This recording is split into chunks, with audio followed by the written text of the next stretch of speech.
সবুজ শ্যামল ছায়াঘেরা মনোমুগ্ধকর প্রকৃতি, আর এরই মধ্যে ঠায় দাঁড়িয়ে আছে কয়েকটি নারকেল গাছ। এই নারকেল গাছের মধ্যে একটি গাছে ভেসে উঠেছে মানুষের আকৃতি চেহারা। হঠাৎই দৃশ্য গাছের মালিকের চোখে পড়ে। পরে এটি বাড়ির অন্যদের জানালে মুহূর্তের মধ্যে তা এলাকায় জানাজানি হলে মানুষের ভিড় জমে।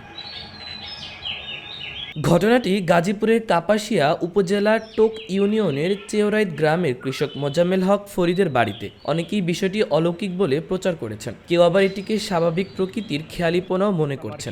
যে নারিকেল গাছে মানুষের ছবি, এটা আমার কাছে মনে হলো যে একটা অলৌকিক ঘটনা। আমি আমার এই বয়সে এরকম কিছু আমি দেখি নাই। গত শুক্রবার ঘটনার প্রথম জানাজানি হয়। ওই দিন থেকেই গাছটিকে ঘিরে মানুষের ভিড় জমেছে। অনেকেই সামাজিক মাধ্যমে ছড়িয়ে দিলে এ নিয়ে শুরু হয় নানান আলোচনা। এলাকায় ছড়িয়ে পড়ে চাঞ্চল্য।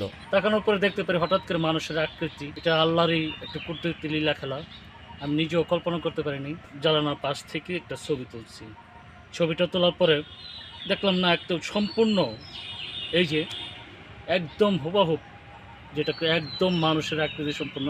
আজকে হয়তো বা এটা দুদিন পরে এতটা তেমন একটা নাই। মাহবুবুর রহমান ইমন, খবর সংযোগ।